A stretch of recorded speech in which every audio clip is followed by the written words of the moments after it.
صلوا عليه وسلموا تسليما.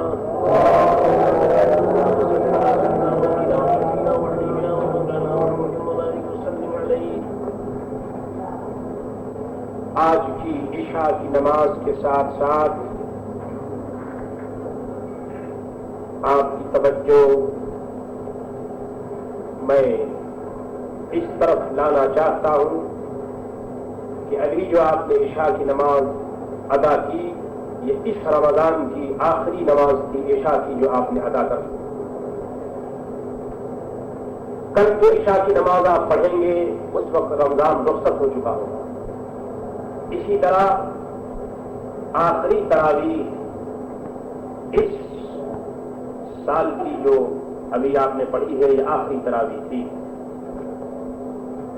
اللہ تعالی آئندہ توفیق عطا فرمائے پھر یہ رمضان کا مقدس مہینہ خیریت سے عطا فرمائے اور پھر اس قسم کے مواقع نصیب ہوں.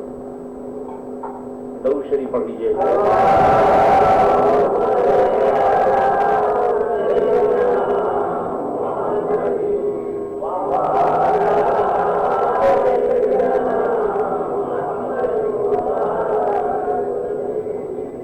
نماز کیسے پڑھنی چاہیے آپ سن رہے ہیں.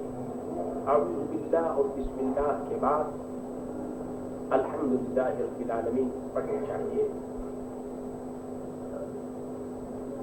یہ عجیب بات ہے کہ پورے قرآن کو جب آپ شارٹ کریں گے اور مختصر کریں گے تو یہ سب سورہ فاتحہ میں آ جائے گا. سورہ فاتحہ جو ہے یہ بریف ہے پورے قرآن کا. یعنی قرآن میں جو کچھ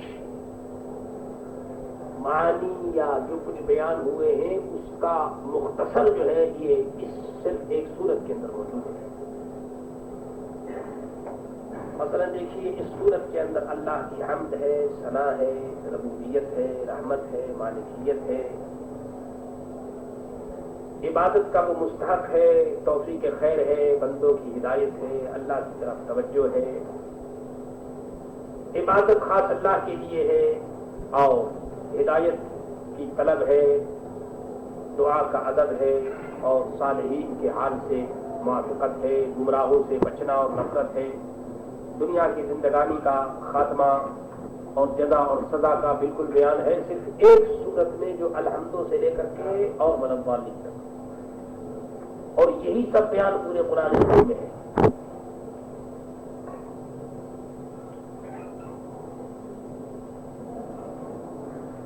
خوب یاد رکھیے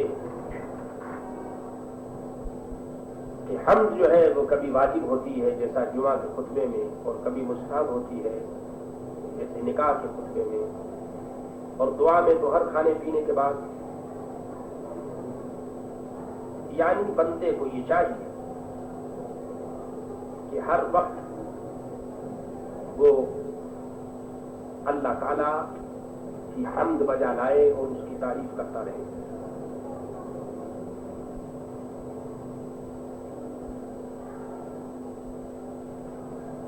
الحمد یہ ایک ایسا لفظ ہے کہ جس کے اندر ہر قسم کی تعریف جو اللہ کی ذات کے لائق ہے اس کے اندر پائی جاتی ہے.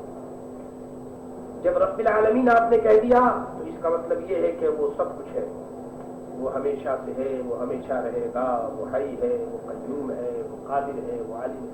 کیونکہ جو رب العالمین ہوگا تو اس کے اندر یہ سب کچھ کو ہونا ضروری ہے.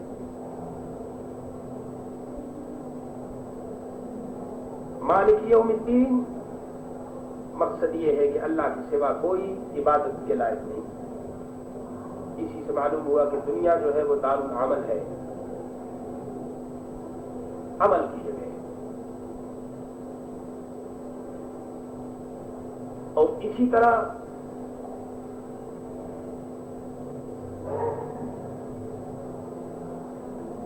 الرحمن الرحیم اور مالک یوم الدین اور ایاک نعبد و ایاک نستعین اس کے اندر شرک کو رد کیا گیا ہے کہ اللہ کے تعالیٰ کے سوا عبادت کسی دوسرے کی نہیں ہو سکتی.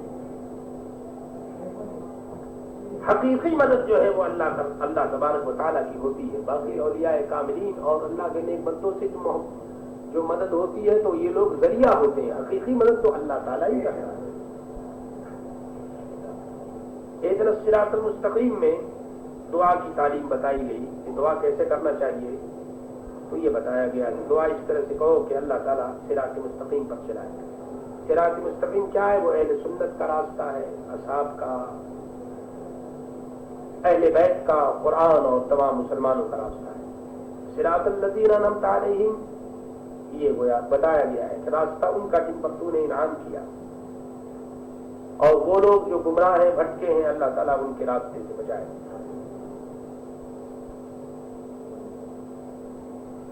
اس کے بعد الحمد پڑھنے کے بعد یہ آمین، تو یہ لفظ نہ صرف الحمد شریف میں بلکہ قرآن پاکی کا جز نہیں، الحمد شریف پڑھنے والے کے لیے اس کا پڑھنا سنت ہے، اس لیے آمین آہستہ سے پڑھنا چاہیے۔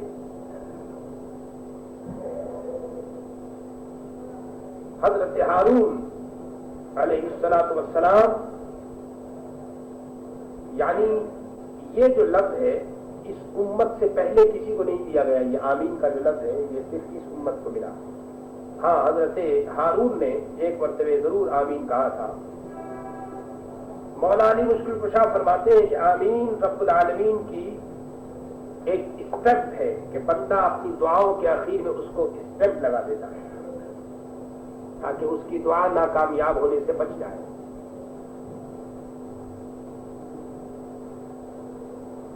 آمین کے متعلق بہت سی تفصیلات ہیں، لیکن ہم ان تفصیلات کو اس وقت بیان نہیں کرتے۔ بتا یہ رہے ہیں کہ آمین کہہ کر کے اس کے بعد کوئی سورت پڑھے، سورت پڑھ کر کے اللہ اکبر کہتا ہوا رکوع میں چلا جائے اور گھٹنوں کو ہاتھ سے پکڑے، اس طرح کہ ہتھیلیاں گھٹنے پر ہو اور انگلیاں چاروں طرف پھیلی ہوئی، اور کم سے کم 3 مرتبہ کہے سبحان ربی العظیم، سبحان ربی العظیم، سبحان ربی العظیم۔ پھر سمیع اللہ لمن حمیدہ کہتا ہوا سیدھا کھڑا ہو جائے، اور اگر وہ تنہا ہے تو تنہا نماز پڑھ رہا ہے تو یہ سمیع اللہ لمن حمیدہ کے بعد کہہ دے اللہم ربنا لک الحمد، اگر وہ تنہا ہے، اور پھر اللہ اکبر کہتا ہوا سجدے میں چلا جائے۔ سجدے میں کہتے جائے، پہلے گھٹنا زمین پر رکھے، پھر ہاتھ زمین پر رکھے، پھر دونوں ہاتھ کے بیچ میں سر رکھے، سر کو رکھے، ناک کی نوک لگ جائے اور پیشانی اور ناک کی ہڈی جو ہے وہ زمین پر اچھی طرح، اور بازوؤں کو کروٹ میں رکھے، رانوں کو پنڈلی سے جدا رکھے، دونوں پاؤں کی سب انگلیوں کو قبلے کی طرف رکھے، ہتھیلیاں بچھی ہوئی ہوں، انگلیاں قبلے کو ہوں، اور کم سے کم 3 مرتبہ کہے سبحان ربی الاعلی، سبحان ربی الاعلی، سبحان ربی الاعلی۔ پھر سر اٹھائے، اس کے بعد ہاتھ پھر داہنا قدم کھڑا کر کے اس کی انگلیاں قبلہ رخ کرے اور بایاں قدم بچھا کر اس پر بیٹھ جائے، اور ہتھیلیاں بچھا کر رانوں پر گھٹنوں کے پاس رکھے اور دونوں ہاتھ کی انگلیاں قبلے کو ہوں، پھر اللہ اکبر کہتا ہوا سجدے کو جائے، اور پہلے جیسے سجدہ کیا تھا دوسرا سجدہ بھی اسی طرح کرے۔ اب دوسری رکعت میں بسم اللہ الرحمن الرحیم کہتا ہوا قرأت شروع کر دے امام، اور اگر تنہا پڑھ رہا ہے تو وہ بسم اللہ، پھر پہلے کی طرح رکوع وغیرہ کر کے اور التحیات بیٹھ جائے اور التحیات پڑھے۔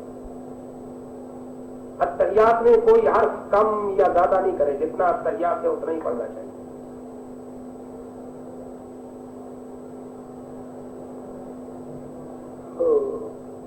جب التحیات پڑھتا ہوا کلمہ لا کے قریب پہنچے تو داہنے ہاتھ کے جو بیچ کی انگلی ہے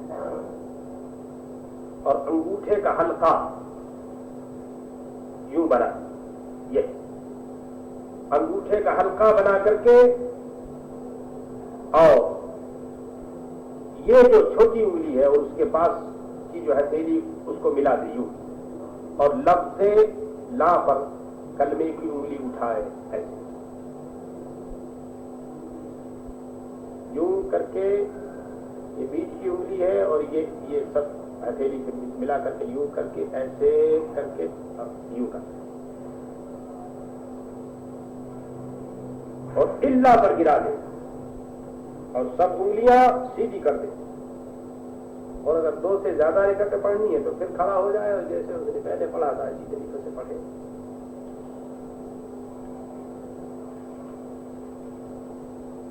التحیات للہ، تمام قولی عبادت اللہ کے لیے ہے، والصلوات اور تمام بدنی عبادتیں بھی، اور والطیبات اور مالی عبادت بھی، اور السلام علیکہ ایھا النبی ورحمۃ اللہ وبرکاتہ. اے نبی آپ پر سلام اور اللہ کی رحمتیں ہوں اور اس کی برکتیں ہوں. السلام علینا وعلی عباد اللہ الصالحین، ہم پر سلام ہو اللہ کے نیک بندوں پر. اشہد ان لا الہ الا اللہ واشہد ان محمدا عبدہ ورسولہ، میں گواہی دیتا ہوں کہ اللہ کے سوا کوئی معبود برحق نہیں، اور میں گواہی دیتا ہوں کہ محمد رسول اللہ صلی اللہ علیہ وسلم اس کے بندے اور رسول ہیں. یہ تحیات بھی اصل میں معراج کا تحفہ ہے جو حضرت محمد مصطفیٰ صلی اللہ تعالی علیہ وسلم کے وسیلے سے اور ذریعے سے ہم کو ملا ہے. اللہ تعالیٰ التحیات پڑھنے کی توفیق دے، اور اس کے بعد پھر درود شریف پڑھ لیجیے.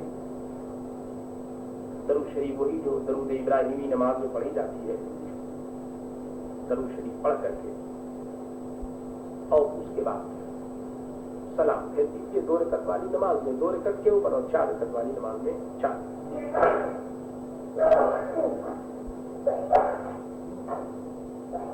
درود شریف جمعے کے دن پڑھنا مستحب ہے، جمعے کی رات کو پڑھنا مستحب ہے، صبح کو پڑھنا مستحب ہے، شام کو پڑھنا مستحب ہے. مسجد میں جاتے وقت پڑھنا چاہیے، مسجد سے نکلتے وقت پڑھنا چاہیے. حضور کا روضے اور حضور کے روضے کی زیارت نصیب ہو تو وہاں پڑھنا چاہیے. مقصد یہ ہے کہ درود شریف ایک ایسی دعا ہے کہ جس وقت بھی آپ چاہیں، جب چاہیں موقع کے ساتھ پڑھیے. اللہ تبارک و تعالیٰ اجر عظیم عطا فرمائے گا. بس انہی چند لفظوں پر میں اس درس کے سلسلے کو، رمضان مبارک کا مبارک سلسلہ جہاں کو ختم کر رہا ہوں. اللہ تعالیٰ کل ہم سب کو روزہ کی توفیق عطا فرمائے. اس کا شکر ہے کہ اس نے ایک روزہ اور عطا فرما دیا. اس طرح سے 30 روزے مکمل ہو گئے. اس کے بعد پرسوں اللہ نے چاہا تو عید بھی انشاءاللہ تعالیٰ عطا ہوگی، اور عید کی برکتوں سے اللہ ہمیں نوازے.